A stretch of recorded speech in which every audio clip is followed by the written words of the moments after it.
जीत ले हम सारी दुनिया। बीच हमें आज बोने दो, रोज उसे थोड़ा बढ़ने दो। छू लेंगे आकाश हम, मन के विचार हकीकत बने। सिद्धि फल से आनंद देंगे, कोशिश कर बढ़े, सोच बुलंद करे।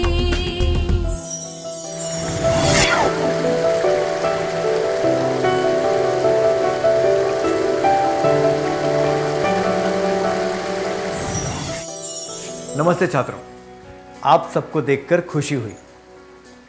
क्या हम आज की शुरुआत एक कविता से करें? ग्रामश्री। फैली खेतों में दूर तलक मखमल की कोमल हरियाली, लिपटी जिससे रवि की किरणें चांदी की सी उजली जाली। तिनकों के हरे हरे तन पर हिल हरित रुधिर है रहा झलक। श्यामल भूतल पर झुका हुआ नभ का चीर निर्मल नील फलक। रोमांचित सी लगती वसुधा आई जो गेहूं में बाली।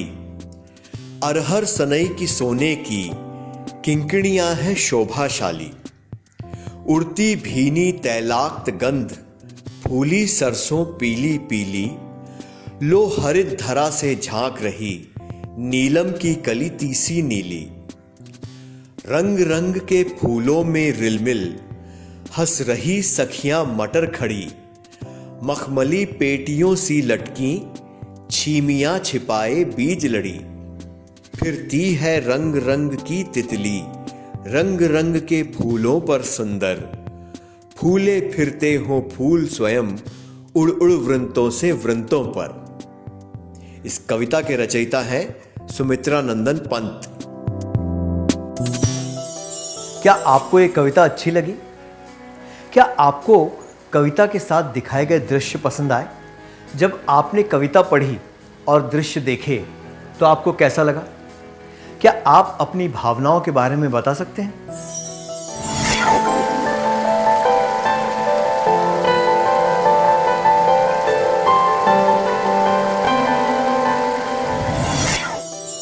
अपनी भावनाओं के बारे में बताने के लिए धन्यवाद।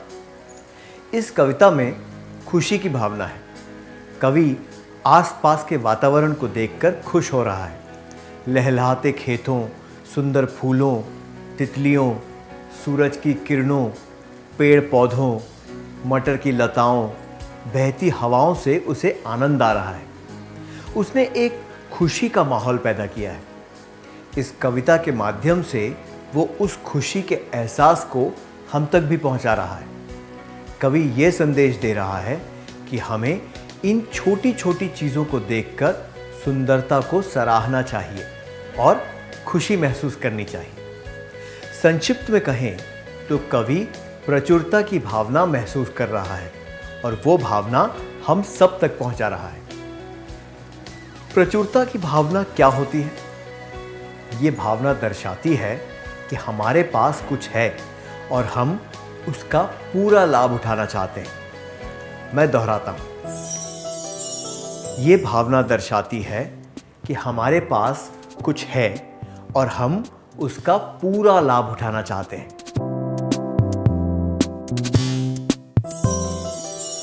जरूरी नहीं है कि हमारे पास जो है वो पैसा या कोई कीमती वस्तु हो। प्रेम, मित्रता, अच्छे विचार, ज्ञान, सेहत, खुशी इत्यादि से भी हम इसे महसूस कर सकते हैं। इस चित्र को देखिए। मैंने ये चित्र अमर और केविन को दिखाया। मैंने उनसे कहा कि इस चित्र का वर्णन करते हुए कुछ शब्द लिखें। अमर ने लिखा, किसी ने ब्रश से कागज पर लकीरें बनाई हैं। केविन ने लिखा, मार्बल के फर्श पर काली चींटियां एक कतार में चल रही हैं। इन दोनों के दृष्टिकोण में क्या फर्क है?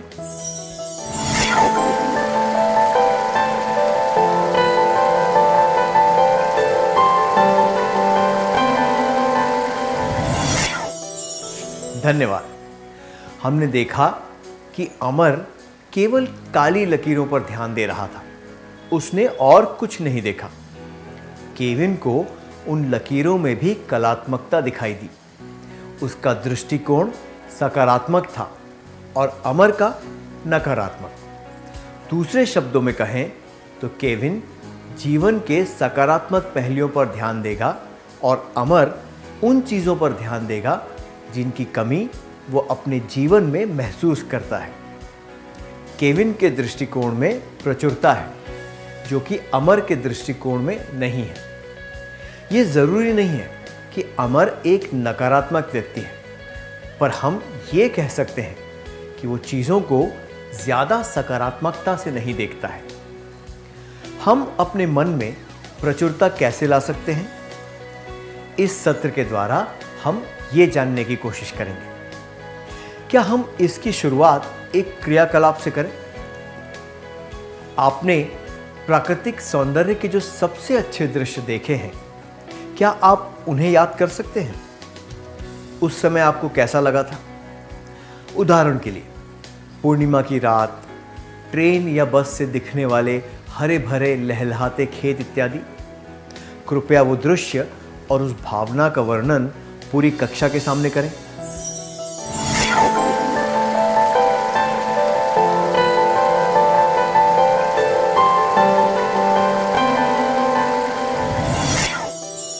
धन्यवाद, बहुत अच्छा वर्णन था। प्रचुरता की भावना महसूस करने का सबसे अच्छा तरीका है प्रकृति के सौंदर्य की सराहना करना।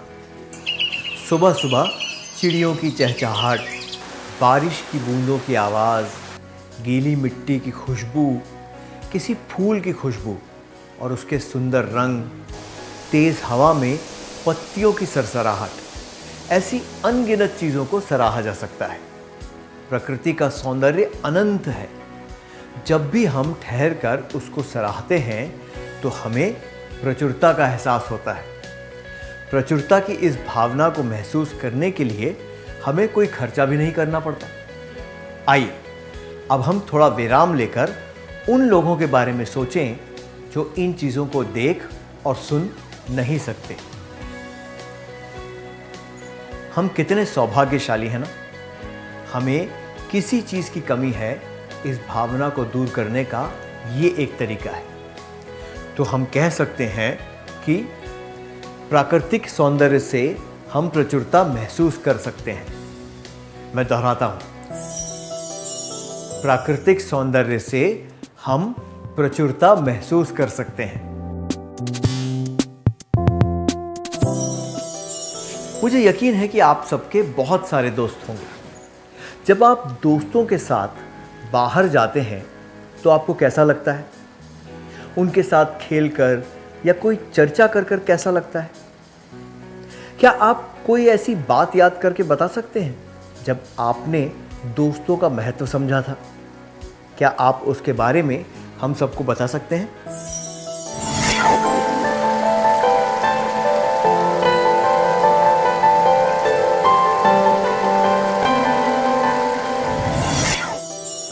अपने सुखद अनुभव के बारे में बताने के लिए धन्यवाद। हमने देखा कि अच्छे दोस्त हमारे लिए एक वरदान की तरह होते हैं। आमतौर पर जीवन में सकारात्मक रिश्ते होना सुखदायक होता है। किसी भी व्यक्ति जैसे कि भाई, बहन, माता, पिता, चाचा, मौसी, दादा, नानी इत्यादि के साथ करीबी रिश्ता हमारे जीवन में बहुत महत्व रखता है। सुख दुख में ये लोग हमारे साथ हैं। ये भावना प्रचुरता की भावना है। सच्ची दोस्ती से हम प्रचुरता की भावना महसूस कर सकते हैं। मैं दोहराता हूं, सच्ची दोस्ती से हम प्रचुरता की भावना महसूस कर सकते हैं। आपने कोई प्रोजेक्ट या कोई समाज सेवा का काम बहुत रुचि से किया होगा। उसके सकारात्मक परिणाम क्या थे? जब आपने वो काम अच्छी तरह किया और जब आपको सराहा गया, तब आपको कैसा लगा? क्या आप उस अनुभव को याद करके हमें बता सकते हैं?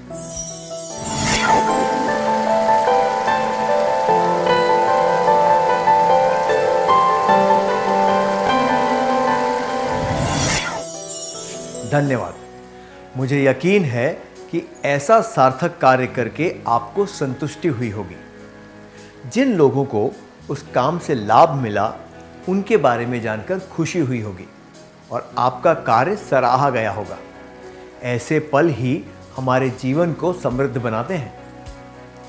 हमें प्रचुरता की भावना महसूस होती है जब हम अपने जीवन में कोई सार्थक कार्य करते हैं, जिम्मेदारी के साथ कोई उद्देश्यपूर्ण कार्य करते हैं। मैं दोहराता हूं, हमें प्रचुरता की भावना महसूस होती है जब हम अपने जीवन में कोई सार्थक कार्य करते हैं, जिम्मेदारी के साथ कोई उद्देश्यपूर्ण कार्य करते हैं। क्या किसी बीमारी या चोट की वजह से आपको खेलकूद या स्कूल से छुट्टी लेनी पड़ी है? क्या आप याद कर सकते हैं कि उस समय आपको कितना बुरा लगा था? क्या आप इसके बारे में अपने करीबी मित्र को बता सकते हैं?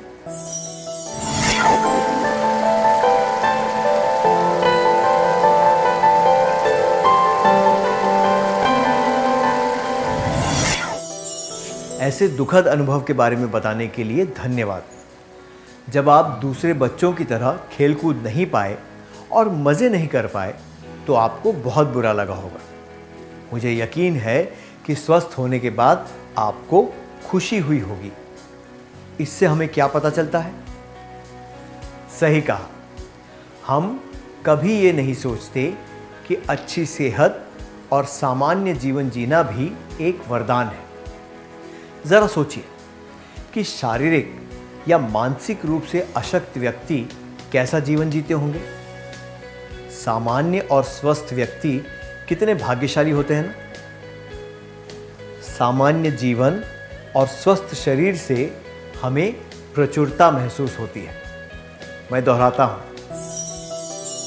सामान्य जीवन और स्वस्थ शरीर से हमें प्रचुरता महसूस होती है। आपका मनपसंद भोजन क्या है और आप उसे कब कब खा पाते हैं?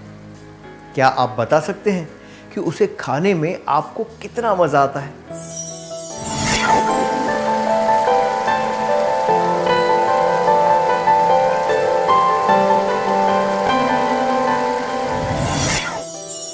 धन्यवाद, बहुत ही स्वादिष्ट वर्णन था।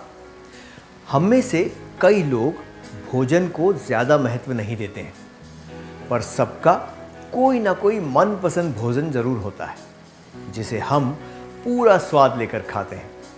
पूरे मज़े से उसका स्वाद लेकर खाने से हमें संतुष्टि मिलती है। केवल मनपसंद भोजन के लिए नहीं, बल्कि किसी भी खाने पीने की चीज़ के लिए ये बात सही है। कल्पना कीजिए कि बारिश वाला ठंडा दिन है और आप कोई गर्मा गर्म चीज़ खा रहे हैं, या फिर गर्मी के दिन मटकी का ठंडा पानी पी रहे हैं। ये सब भी तो आनंद प्रदान करने वाली चीज़ें हैं, है ना? अच्छे भोजन का आनंद उठाना या सिर्फ उसकी खुशबू से मज़े लेना, इनसे भी प्रचुरता की भावना महसूस होती है। अच्छे भोजन और उसकी खुशबू का आनंद लेने से प्रचुरता की भावना महसूस होती है।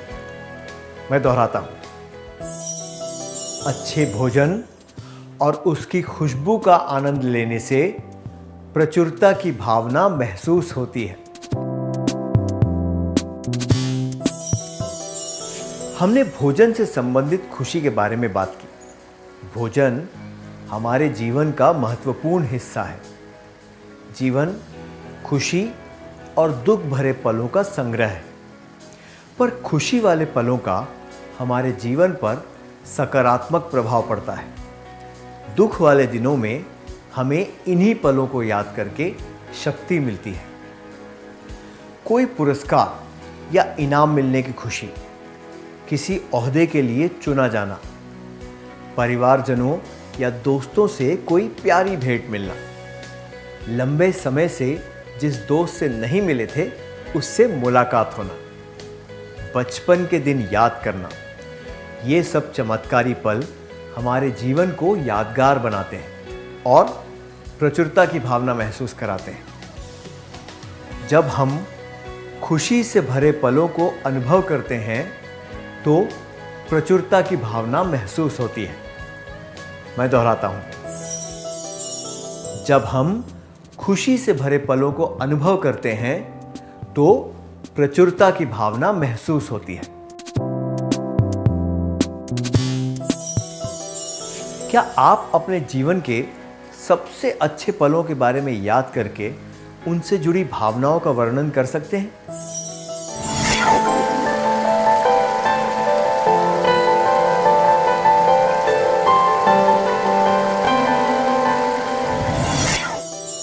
अपनी भावनाएं बताने के लिए धन्यवाद। किसी प्रकार या गोलाकार वस्तु का प्रयोग किए बिना कलावती एक वृत्त बनाने की कोशिश कर रही है। वो एक हाथ से कागज को पकड़कर बार बार कोशिश कर रही है। तभी उसे यह विचार आता है कि पेंसिल को एक जगह पर रखकर कागज को गोल गोल घुमा सकती है।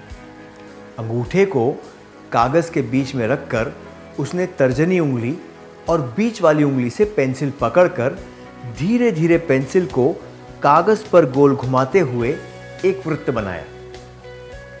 आपको भी कोई काम करने में दिक्कतें हुई होंगी। आपने उसके बारे में बहुत सोचा होगा और अचानक आपको वो काम पूरा करने का तरीका सूझा होगा। क्या आप ऐसी घटना के बारे में याद करके सबको बता सकते हैं?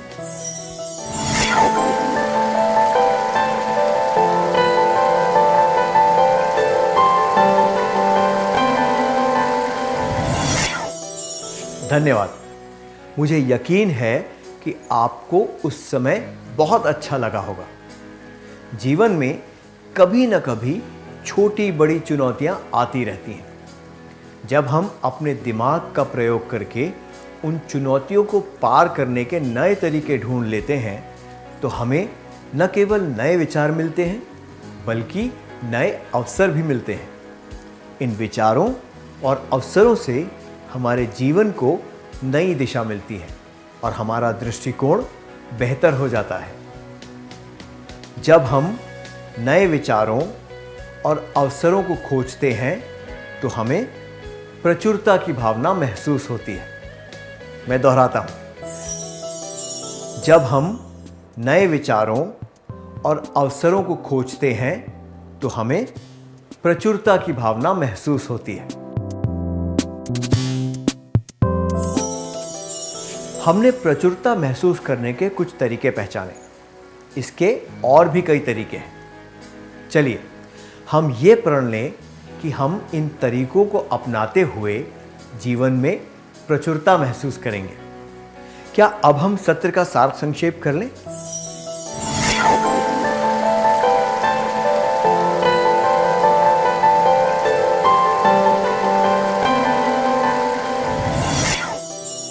यह भावना दर्शाती है कि हमारे पास कुछ है और हम उसका पूरा लाभ उठाना चाहते हैं।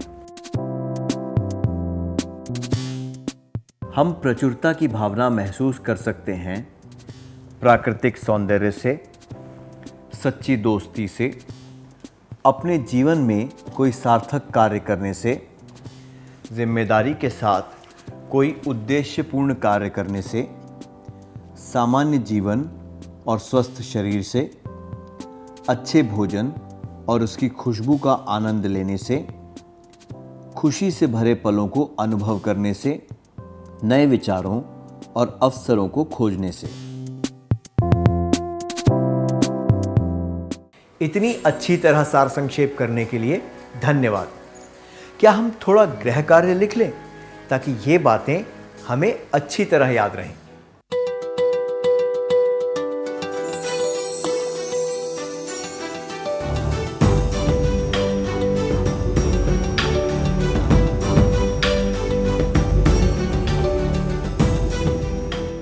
प्रश्न 1।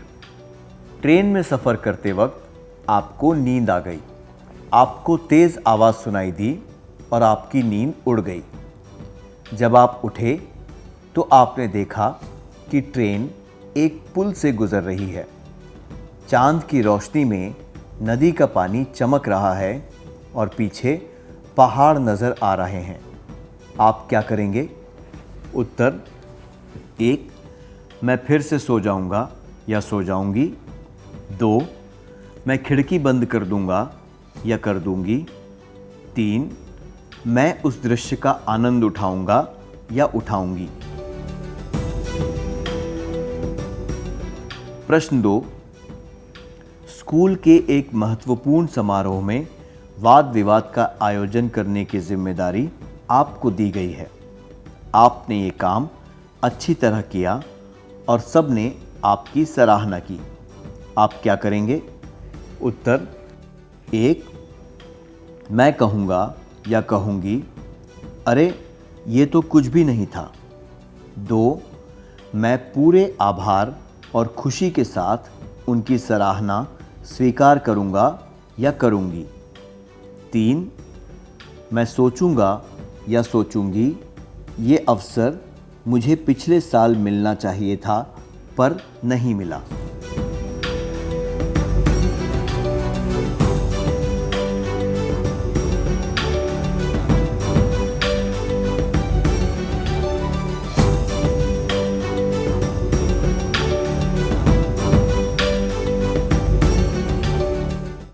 क्या आप अगले सत्र में आने से पहले ये कार्य पूरा करके लाएंगे?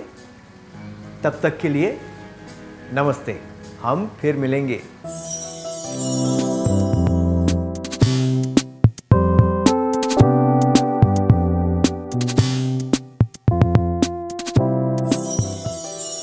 नमस्ते छात्र, आपका स्वागत है।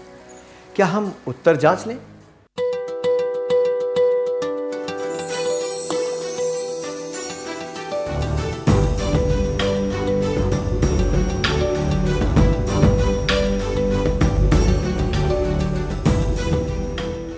प्रश्न 1. ट्रेन में सफ़र करते वक्त आपको नींद आ गई। आपको तेज़ आवाज़ सुनाई दी और आपकी नींद उड़ गई। जब आप उठे तो आपने देखा कि ट्रेन एक पुल से गुजर रही है।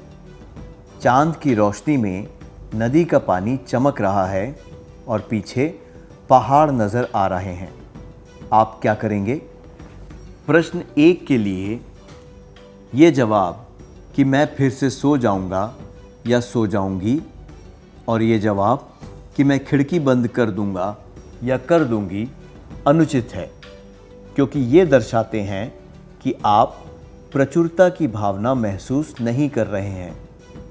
प्रकृति के सौंदर्य को सराहने से प्रचुरता महसूस होती है, जबकि यह जवाब कि मैं उस दृश्य का आनंद उठाऊंगा या उठाऊंगी उचित है, क्योंकि प्रकृति के सौंदर्य का आनंद लेना प्रचुरता दर्शाता है। आपने कौन सा उत्तर चुना?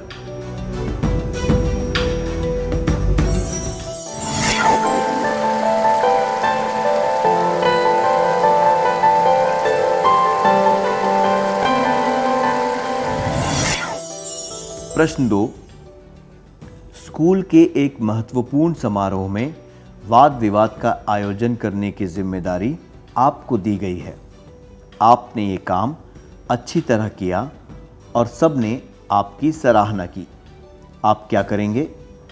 प्रश्न 2 के लिए ये जवाब मैं कहूँगा या कहूँगी, अरे ये तो कुछ भी नहीं था। ये दर्शाता है कि आप अपनी खुशी को घमंड के द्वारा दर्शा रहे हैं। ये जवाब कि मैं सोचूंगा या सोचूंगी कि ये अवसर मुझे पिछले साल मिलना चाहिए था पर नहीं मिला दर्शाता है कि आप अपने जीवन की कमियों पर ध्यान दे रहे हैं। जो आपके पास है उसकी खुशी महसूस नहीं कर रहे हैं, जबकि ये जवाब कि मैं पूरे आभार और खुशी के साथ उनकी सराहना स्वीकार करूंगा या करूंगी उचित है, क्योंकि ये दर्शाता है कि आप प्रचुरता महसूस कर रहे हैं। आपने एक अवसर का सदुपयोग किया और इससे आपकी सराहना भी हुई। आपने कौन सा उत्तर चुना?